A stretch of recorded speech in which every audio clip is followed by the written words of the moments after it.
Oke, halo selamat sore.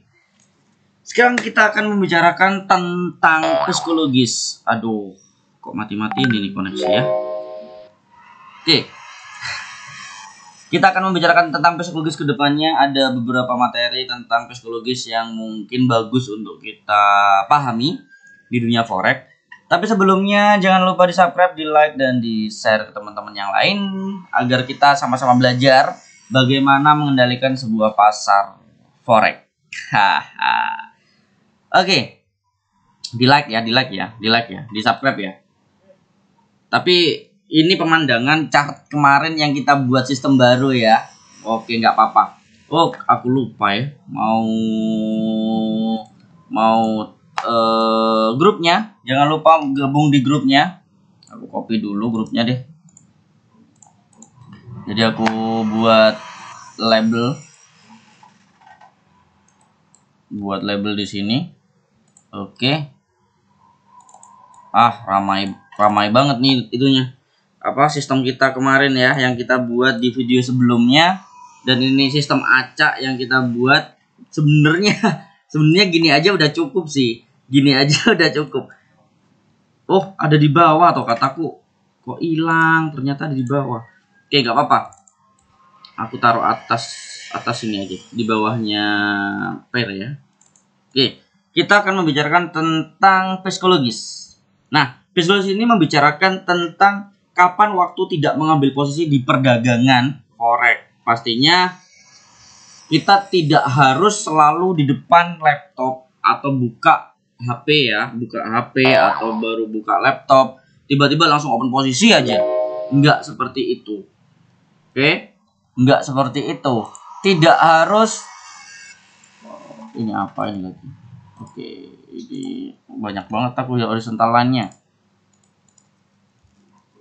Tidak harus setiap saat kita open posisi, ya. Tidak harus setiap saat kita open posisi. Grupnya kok hilang?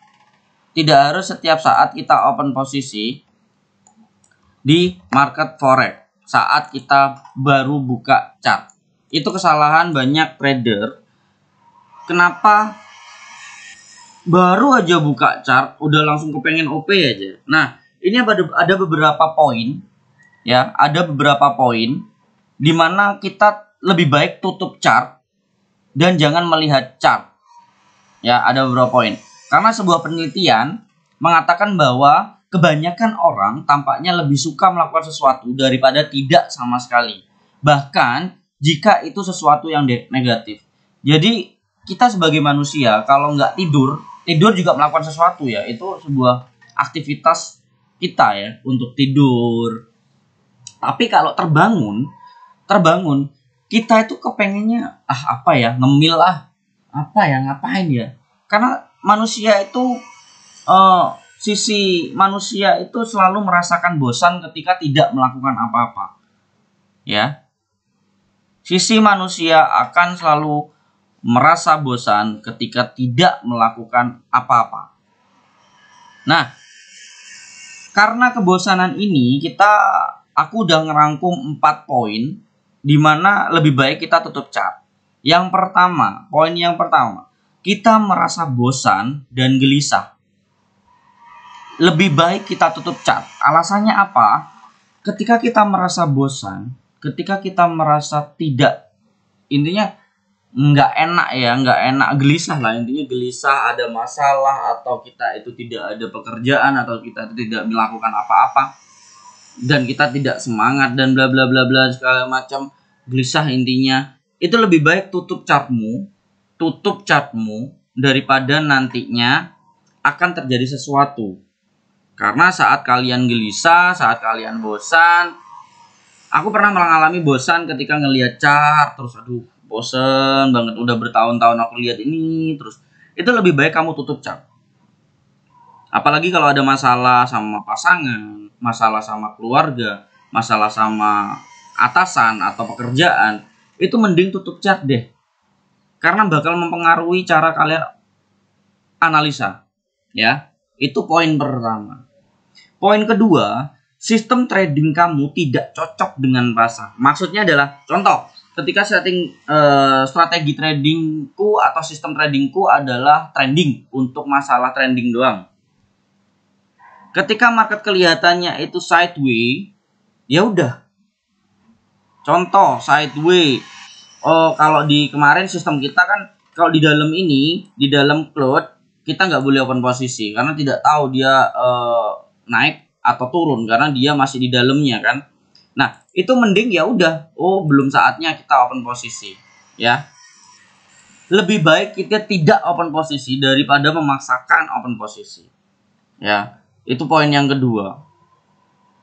Ketika kita menggunakan sistemnya adalah sideways, waktu itu trending, ya jangan digunakan karena sesuai dengan strategimu aja. Kalau strategimu tidak mengatakan tidak ada open posisi atau tidak ada yang bagus pasarnya, ya jangan open posisi. Karena apa? Ketika kalian memaksakan, itu sama aja kalian masih tidak percaya dengan sistem yang kalian gunakan.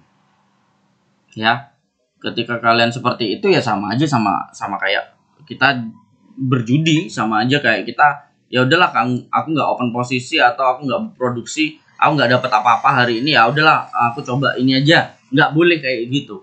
Itu bakalan bahaya kalau keterusan. Menjadi habit buat kita, menjadi kebiasaan buat kita untuk ketika buka laptop harus open posisi. Itu nggak boleh. Oke? Sesuai dengan strategi masing-masing. Ketiga, ketika kamu mengalami minus terus-menerus, itu tolong berhenti. Nah, pasti kalian menyadari, pernah atau mengalami ya, atau yang baru, mungkin trader baru tidak mengalami itu karena masih mencoba. Nah, ini bagi trader yang udah lama pasti mengalami, aku buy ternyata turun lagi, astaga cut loss, aku sell ternyata naik lagi, ya ampun cut loss, aku buy lagi. Itu menandakan bahwa kalian itu akan mengalami sebuah emosi atau gangguan psikologis yang nantinya akan berakibat balas dendam, ya. Itu poin ketiga. Ketika kamu mengalami minus terus menerus, itu sangat berbahaya. Contoh di mana ya? Contoh di sini deh. Ini ada sideways ya. Ini ramai banget sih chart kemarin kita buat. Oke, ini ada sideways. Di sini aku di sini aku di sini sell. Oh, profit ternyata minus lagi. Oh, berubah nih trennya, berubah naik. Aku buy di sini. Turun lagi, aku sell lagi di sini. Aku buy sampai menipis, kita sudah benci banget di sini. Oke, ini sideways. Aku buy di sini. Karena dia pasti akan balik. Dengan lot yang gede. Oke, ternyata dia targetku di mana? Targetku mengatakan bahwa akan di sini. Oke, akan ke sini. Ternyata dia cuman balik terus habis itu ke bawah, hancur, dan kita dengan lot yang gede kita langsung loss total. Itu bahayanya ketika kita menggunakan kita meneruskan minus yang terus-menerus dalam pasar dalam hari itu. Pikiran fresh kita akan hilang, analisa kita yang terbaik akan hilang, konsentrasi kita akan hilang, bahkan kita bisa balas dendam, ya, balas dendam di market ya. Itu yang poin ketiga.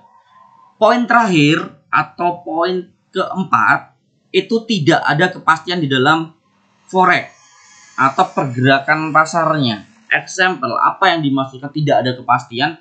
Contoh, ada berita tentang Bank Holiday bahwa hari ini Bank Jepang holiday atau libur. Ya udah, kalau memang libur itu kan nggak pasti gerak, nggak pasti juga diem.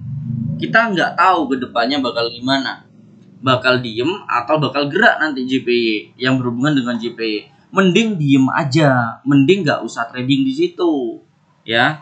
Mending nggak usah trading di situ karena tidak ada kepastian bahwa kalian itu bisa profit di situ, atau kalian sering mengalami loss di news besar seperti NFP, seperti FOMC, ya, GDP. Itu mengatakan bahwa kalau kalian seperti itu terus kalian memaksakan ada rule tapi kok terlagi ada news, takutnya bergerakan kenceng dan bla bla bla, alias ragu, nggak punya kepastian, oh ini bakalan profit dan lain-lain. Ya udah, nggak usah gitu loh, nggak perlu dipaksakan. ambil market yang memang itu menurut kalian sangat yakin untuk open posisi. Kalau tidak ada kepastian atau bank holiday dan bank libur, itu mending nggak usah, ya. Itu mending nggak usah.